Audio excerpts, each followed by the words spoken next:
Olá, boa tarde. Hoje é segunda-feira, 10 de fevereiro de 2020, um dia infernal na cidade onde moro, São Paulo de Piratininga. Comecei a sentir a perspectiva disso com uma chuva que não parava de cair, trovões, relâmpagos, que simplesmente já dava uma ideia do que é que estava vindo por aí ao longo de toda esta segunda-feira, começo de semana, começo de dia útil, uma coisa realmente abissal, né? Essa chuva desta madrugada e depois ao longo da manhã, elevou o volume dos 10 primeiros dias de fevereiro a 208 milímetros, o equivalente a 96% da previsão para o mês todo. De acordo com o Instituto Nacional de Meteorologia, o INMET, esta é a pior chuva de São Paulo para o mês de fevereiro desde 1983. Eu tenho passado 49 verões em São Paulo e nunca tinha visto nada semelhante, muito embora que antes dos piscinões, antes das obras da dragagem do Tietê, eu tenha passado maus momentos no caminho do trabalho. No tempo que eu trabalhei na Folha de São Paulo, ali na Barão de Limeira, e principalmente depois há 32 anos que eu trabalho no Estadão e que sou obrigado a pegar a Marginal com as suas enchentes. Segundo a notícia que eu li a respeito da tempestade, aí por volta de meia hora, foram registrados 132 pontos de alagamento na Grande São Paulo, durante o início do dia, 66 deles intransitáveis, de acordo com o Centro de Gerenciamento de Emergência Climática da Prefeitura de São Paulo. Os bairros de alerta, naquela hora, eram Ipiranga, Butantã, Tremembé e Perus.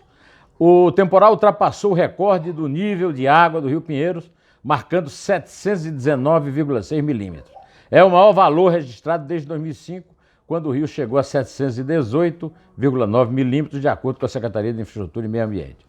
O mesmo órgão afirma que nessa madrugada, só nessa madrugada, choveu 66% do total esperado para todo o mês de fevereiro. Segundo o capitão Marco Palumbo, o porta-voz do Corpo de Bombeiros, até a hora em que ele foi ouvido pela reportagem, os bombeiros tinham feito 179 atendimentos. Não há informações de vítimas fatais até agora.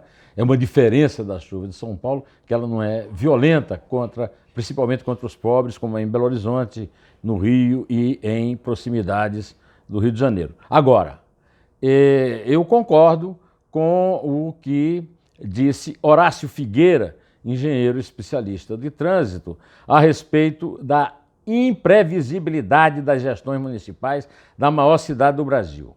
Olha aqui, segundo ele, esse tipo de temporal deveria provocar a mesma modificação, no mesmo nível da legislação contra incêndios, depois dos grandes, trágicos incêndios do Andraus e do Joelma, que eu tive a oportunidade de assistir e participar da cobertura de ambos, né? Nós estamos matando a cidade com essa verticalização absurda, com obras que só pensam no visual, com o lixo sendo descartado de forma errada. A chuva deveria ser tratada como os incêndios nos edifícios Joelma e Andraus foram para São Paulo, como um evento que serve como lição para mudarmos tudo o que está sendo feito, disse Horácio Figueira, engenheiro especialista em trânsito. Ele explicou que nos últimos anos a cidade eliminou praticamente todas as áreas permeáveis. Isso aconteceu em Belo Horizonte também. Eu falei aqui nas administrações Aécio Neves, Anastasia e Fernando Pimentel.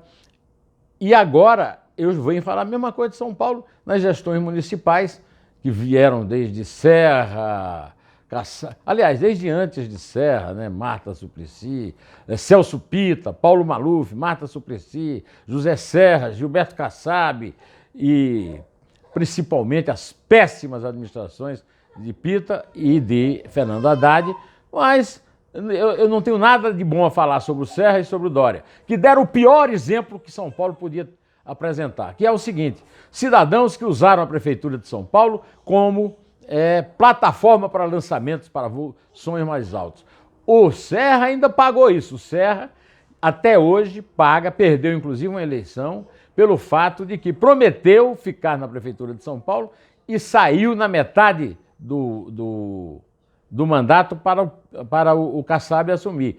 A mesma coisa é para o João Dória. O João Dória prometeu mundos e fundos, teve uma vitória espetacular para prefeito e traiu, virou as costas para a cidade. Agora quer usar o mesmo golpe em São Paulo, quer usar São Paulo como plataforma para uma eleição presidencial, quando ainda tinha até a possibilidade de disputar a reeleição. Esse tipo de coisa é a demonstração de que realmente esses prefeitos sufocam a cidade e você hoje, para onde olha, vê tudo alagado, por falta de desassoreamento de rios e córregos, a construção de galerias pluviais em todos os bairros. Essa questão eleitoral é terrível. São Paulo é a cidade que cobra um IPTU absurdo. Eu paguei esse ano um IPTU, Isabel reclama todo dia. E os prefeitos não fazem nada. Neste fim de semana não choveu 1 milímetro, a não ser na noite de ontem. E, no entanto, aqui no nosso bairro não havia um farol funcionando, um sinal de trânsito funcionando, né? E o eleitor sempre adia a punição aos maus gestores para 30 de fevereiro ou para, como preferiu Lula, 31 de novembro. Né? Essas coisas precisam ser denunciadas porque houve um absurdo de chuva. Esse absurdo de chuva é previsto porque estamos tendo tempos de grandes mudanças climáticas, é preciso reconhecer isso. Agora, não há planejamento nenhum para a cidade, não há sequer administração do dia a dia. É uma cidade que tem o terceiro maior orçamento público do Brasil e não tem dinheiro para aplicar em nada. Aliás, ainda por falar em péssima gestão, eu quero dizer o choque que eu tive, apesar de esperar sempre notícias desse jeito, a respeito ainda do alagamento da cidade, eu diria dizia que depois da tempestade vem a ambulância, vem a bonança, não é o caso de São Paulo. Depois da tempestade vem o inferno. Brincavam dizendo que o Vicente Mateus, que foi presidente do Corinthians, dizia depois da tempestade vem a ambulância. Não, a ambulância não consegue chegar, porque a cidade está toda parada. Então, depois da tempestade, vem mesmo o caos. E o caos administrativo também é causado como notícias que eu li, uma notícia que eu li no jornal hoje sobre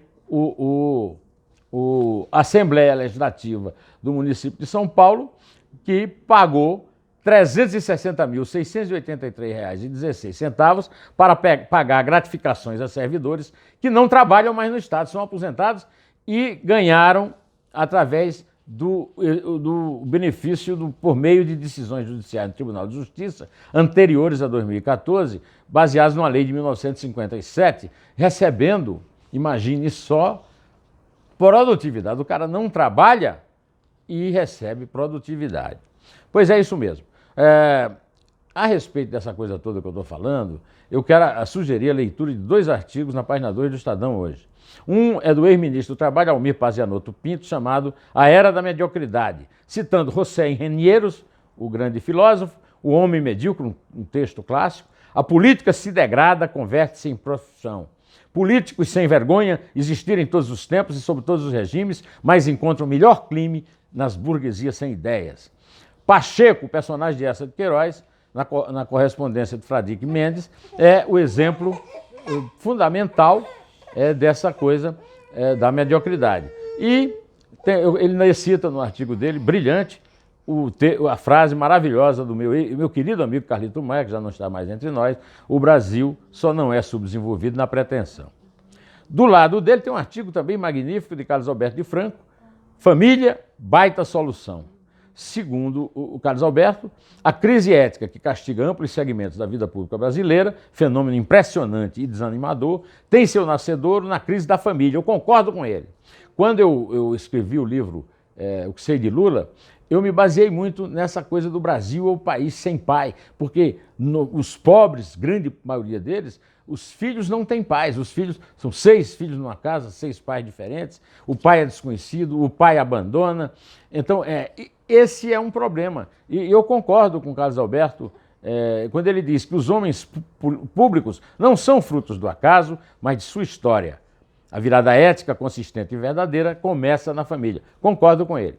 Bom, antes de terminar, acabou o meu tempo, mas eu não podia deixar de falar no Oscar com a surpresa que foi o melhor filme do sul-coreano Bong Joon-ho, que fez história ao vencer como melhor filme internacional e ainda melhor roteiro original, o Oscar. O filme brasileiro, o PT fez uma grande onda, a esquerda americana também, por isso que chegou à final do documentário, Democracia em Vertigem. Você já sabe minha opinião sobre ele. O meu amigo Astia Basílio, que está estudando literatura russa, escreveu um texto magnífico no Estado da Arte, um blog que tem no portal do Estadão, e hoje o portal está publicando um texto magnífico também do Jerônimo, aliás, o portal não, o Cruzoé, um texto do Jerônimo Teixeira, que é um dos editores do Estado da Arte, na revista Cruzoé, sobre essa infantilização da política, infantilização do Brasil e a demonstração do resultado disso. É o péssimo resultado que o Partido Democrata espera nos Estados Unidos, uma derrota já anunciada contra o Trump. Né? Joaquim Fênix ganhou, como se esperava, melhor ator, Renée Zellweger, melhor atriz, e eu vou ficando por aqui, direto ao assunto, em té, e só a verdade nos salvará. Aprovaste?